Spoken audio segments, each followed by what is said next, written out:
Damai sejahtera Allah yang melampaui segala akal, itulah kiranya yang memelihara hati dan pikiran saudara di dalam Kristus Yesus Tuhan kita. Amin. Shalom saudara-saudari yang terkasih di dalam nama Tuhan Yesus. Firman Tuhan yang menyapa kita pada minggu ini, yakni Minggu Reminiscere, tertulis di dalam Injil Yohanes pasal 3 ayat 1 sampai dengan ayat 17. Demikian dikatakan. Adalah seorang Farisi yang bernama Nikodemus, seorang pemimpin agama Yahudi. Ia datang pada waktu malam kepada Yesus dan berkata, "Rabi, kami tahu bahwa engkau datang sebagai guru yang diutus Allah, sebab tidak ada seorang pun yang dapat mengadakan tanda-tanda yang engkau adakan itu, jika Allah tidak menyertainya." Yesus menjawab katanya, "Aku berkata kepadamu, sesungguhnya jika seorang tidak dilahirkan kembali, ia tidak dapat melihat kerajaan Allah." Kata Nikodemus kepadanya, "Bagaimana mungkin seorang dilahirkan kalau ia sudah tua? Dapatkah ia masuk kembali ke dalam rahim ibunya dan dilahirkan kembali?" Jawab Yesus, "Aku berkata kepadamu, sesungguhnya jika seorang tidak dilahirkan dari air dan roh, ia tidak dapat masuk ke dalam kerajaan Allah. Apa yang dilahirkan dari daging adalah daging, dan apa yang dilahirkan dari roh adalah roh. Janganlah engkau heran, karena aku berkata kepadamu, kamu harus dilahirkan kembali. Angin bertiup kemana ia mau, dan engkau mendengar bunyinya, tetapi engkau tidak tahu dari mana ia datang atau kemana ia pergi. Demikianlah halnya dengan tiap-tiap orang yang lahir dari roh." Nikodemus menjawab katanya, "Bagaimana mungkin hal itu terjadi?" Jawab Yesus, "Engkau adalah pengajar Israel, dan engkau tidak mengerti hal-hal itu? Aku berkata kepadamu, sesungguhnya kami berkata-kata tentang apa yang kami ketahui, dan kami bersaksi tentang apa yang kami lihat, tetapi kamu tidak menerima kesaksian kami. Kamu tidak percaya waktu aku berkata-kata dengan kamu tentang hal-hal duniawi. Bagaimana kamu akan percaya kalau aku berkata-kata dengan kamu tentang hal-hal sorgawi? Tidak ada seorang pun yang telah naik ke sorga, selain daripada Dia yang telah turun dari sorga, yaitu Anak Manusia. Dan sama seperti Musa meninggikan ular di padang gurun, demikian juga Anak Manusia harus ditinggikan, supaya setiap orang yang percaya kepadanya beroleh hidup yang kekal. Karena begitu besar kasih Allah akan dunia ini, sehingga Ia telah mengaruniakan Anaknya yang tunggal, supaya setiap orang yang percaya kepadanya tidak binasa, melainkan beroleh hidup yang kekal. Sebab Allah mengutus Anaknya ke dalam dunia, bukan untuk menghakimi dunia, melainkan untuk menyelamatkannya oleh Dia." Demikianlah firman Tuhan. Bapak, Ibu, saudara-saudari yang terkasih, hari ini kita memasuki Minggu Prapaskah yang kedua. Di dalam tradisi gereja kita, minggu ini diberi nama Minggu Reminiscere. Kata reminiscere ini diambil dari bahasa Latin yang artinya ingatlah. Panggilan ini bersumber dari seruan pemazmur dalam Mazmur 25 ayat 6 yang berbunyi, "Ingatlah segala rahmat-Mu dan kasih setia-Mu ya Tuhan, sebab semuanya itu sudah ada sejak purbakala." Sebagai manusia, kita ini sering kali dijangkiti penyakit mudah lupa. Kita mudah melupakan kebaikan orang lain saat mereka melakukan satu kesalahan kecil. Kita mudah melupakan penyertaan Tuhan saat kita sedang dihimpit oleh beratnya beban ekonomi, masalah keluarga, atau sakit penyakit. Namun di Minggu Reminiscere ini posisinya dibalik. Bukan sekadar kita yang dituntut untuk mengingat Tuhan, melainkan kita memohon agar Tuhanlah yang mengingat kita. Kita berseru, "Tuhan, ingatlah rahmat-Mu, ingatlah kasih setia-Mu kepada kami yang berdosa ini."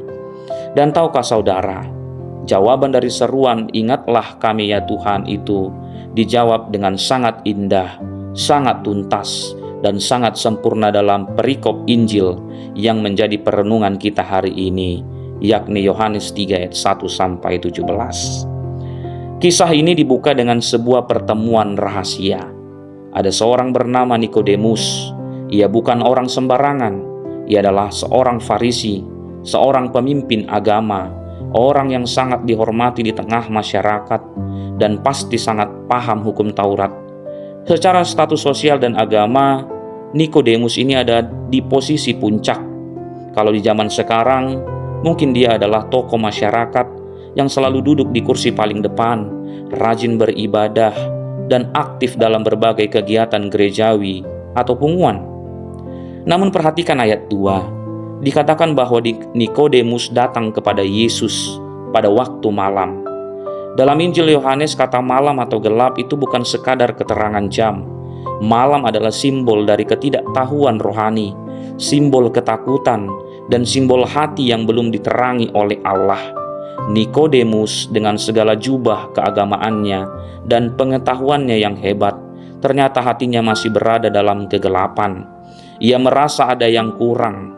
Agama dan hukum Taurat ternyata tidak cukup memberinya damai sejahtera. Nikodemus datang dan memuji Yesus. "Rabi, kami tahu bahwa engkau datang sebagai guru yang diutus Allah." Tapi lihat bagaimana Yesus merespons. Yesus tidak membalas basa-basi itu. Yesus langsung menusuk ke inti persoalan hidup Nikodemus. Di ayat 3 Yesus berkata, "Aku berkata kepadamu, sesungguhnya jika seorang tidak dilahirkan kembali, ia tidak dapat melihat kerajaan Allah." Bapak ibu saudara-saudari, kata dilahirkan kembali dalam bahasa aslinya memakai kata anoten yang punya dua arti, dilahirkan kembali dan dilahirkan dari atas. Nikodemus bingung, logikanya buntu. Bagaimana mungkin orang yang sudah tua masuk lagi ke rahim ibunya, tanyanya. Tapi Yesus sedang tidak bicara soal biologi. Yesus sedang bicara soal transformasi spiritual. Yesus sedang menegaskan bahwa keselamatan, kebenaran sejati, dan hidup yang kekal itu tidak bisa dicapai dengan sekadar menjadi orang baik, tidak bisa dicapai dengan sekadar rajin beragama, dan tidak bisa diraih oleh usaha manusia dari bawah. Pembaruan itu harus datang dari atas, murni karena karya Roh Kudus. Seringkali kita merasa aman karena kita sudah lahir di keluarga Kristen, sudah dibaptis, sudah sidi, dan rutin datang ke gereja. Kita merasa status itu sudah cukup menjadi tiket keselamatan kita. Tapi Yesus hari ini mengingatkan kita sebagai umatnya, kekristenan sejati bukanlah sekadar mewarisi tradisi agama. Kekristenan sejati adalah mengalami perjumpaan pribadi dengan Kristus yang mengubahkan secara total hidup kita dari dalam ke luar. Lalu bagaimana caranya kita bisa diselamatkan dan dilahirkan dari atas? Disinilah kita tiba pada inti dari seluruh Alkitab, Injil mini yang mungkin sudah kita hafal sejak kita masih di sekolah minggu, yakni Yohanes 3 ayat 16. Karena begitu besar kasih Allah akan dunia ini, sehingga ia telah mengaruniakan anaknya yang tunggal, supaya setiap orang yang percaya kepadanya tidak binasa, melainkan beroleh hidup yang kekal. Jemaat yang terkasih, mari kita cermati kata dunia dalam ayat ini. Dalam bahasa aslinya digunakan kata kosmos. Dalam Injil Yohanes, kosmos itu bukan merujuk pada pemandangan alam yang indah. Kosmos merujuk pada sistem dunia yang memberontak kepada Allah, dunia yang cemar, dunia yang egois, dunia yang penuh dengan kebencian dan kejahatan. Logika manusiawi kita berkata, sesuatu itu dikasihi karena ia berharga. Kita mengasihi orang yang baik kepada kita. Kita mengasihi anak yang penurut. Kita mengasihi sesuatu yang indah. Tapi kasih Allah, kasih agape, sama sekali berbeda. Allah tidak mengasihi dunia karena dunia ini baik dan taat.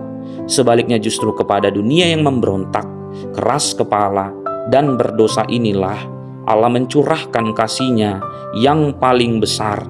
Kasih Allah bukan reaksi atas kebaikan kita, melainkan inisiatif murni dari hati-Nya sejak purbakala. Inilah jawaban dari doa reminiscere kita.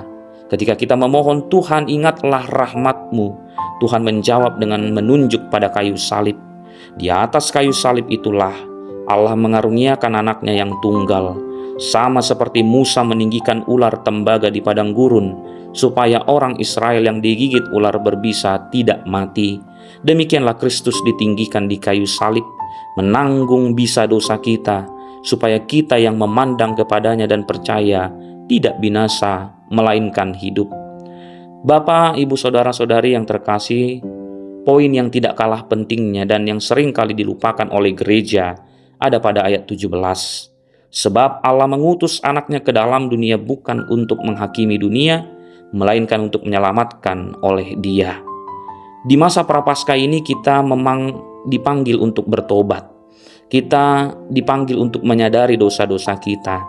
Namun awas, jangan sampai kita memiliki teologi yang keliru, yang menganggap Allah itu bagaikan seorang algojo atau hakim yang kejam, yang sedang mengintai dari surga, mencari-cari kesalahan kita, dan tidak sabar untuk menghukum kita. Tidak sama sekali. Ayat 17 dengan tegas menolak pandangan itu, bahwa tujuan kedatangan Kristus sesungguhnya bukanlah untuk menghakimi, melainkan untuk menyelamatkan. Kebenaran ayat 17 ini seharusnya menjadi tamparan, sekaligus teguran yang keras bagi kita sebagai gereja masa kini. Mari kita introspeksi diri sejenak. Jika Kristus datang bukan untuk menghakimi dunia, lalu mengapa kita para pengikutnya sering kali begitu cepat dan mudah menghakimi orang lain? Terkadang gereja dan persekutuan kita berubah menjadi ruang pengadilan. Kita dengan mudah bergosip dan menghakimi saudara kita yang tengah jatuh dalam dosa. Kita menjauhi mereka yang hidupnya berantakan. Kita memandang sinis kepada mereka yang jarang ke gereja. Kita membangun tembok yang tinggi, memisahkan kita yang suci dari mereka yang berdosa. Padahal Kristus datang meruntuhkan tembok itu. Kalau Allah saja mengasihi kosmos yang rusak ini, masakan kita membenci dan menghakiminya? Gereja dipanggil bukan untuk menjadi museum bagi orang-orang suci yang sombong rohani, melainkan dipanggil untuk menjadi rumah sakit bagi jiwa-jiwa yang hancur, yang berbeban berat, dan yang rindu akan pemulihan. Saudara-saudari, apa pesan firman Tuhan bagi kita di Minggu Reminiscere ini? Yang pertama, bagi saudara yang hari ini merasa tidak layak di hadapan Tuhan. Mungkin saat ini saudara datang ke gereja dengan beban dosa yang berat. Mungkin saudara merasa masa lalu saudara terlalu kelam, kesalahan saudara terlalu besar, atau hidup saudara sedang hancur. Ingatlah Minggu Reminiscere. Ingatlah bahwa Allah mengasihi saudara, dan tidak ada dosa yang lebih besar dari anugerah Allah. Pandanglah kepada salib Kristus. Ia datang bukan untuk menghakimi kehancuranmu, tapi untuk menyelamatkan dan memulihkanmu. Mari datanglah kepadanya. Terimalah anugerah lahir baru itu. Yang kedua, bagi kita semua sebagai umat Tuhan yang telah ditebus, mari kita ubah cara pandang kita terhadap dunia dan terhadap sesama. Jangan jadikan diri kita hakim atas hidup orang lain, di tempat kerja, di tengah keluarga, maupun di lingkungan gereja. Jadilah agen-agen anugerah. Ketika kita melihat ada saudara kita yang jatuh atau tersesat, jangan dihakimi dan digunjingkan, tetapi rangkul dan bawalah mereka kepada kasih Kristus yang menyelamatkan. Biarlah melalui tutur kata dan perbuatan kita, dunia bisa melihat pantulan kasih Allah yang begitu besar itu. Kiranya kasih Allah yang telah mengaruniakan anaknya yang tunggal memampukan kita semua untuk hidup di dalam anugerahnya setiap hari, dan memampukan kita untuk terus menyalurkan rahmat itu kepada dunia di sekitar kita. Terpujilah Allah, kini dan sepanjang masa. Amin. Kita berdoa.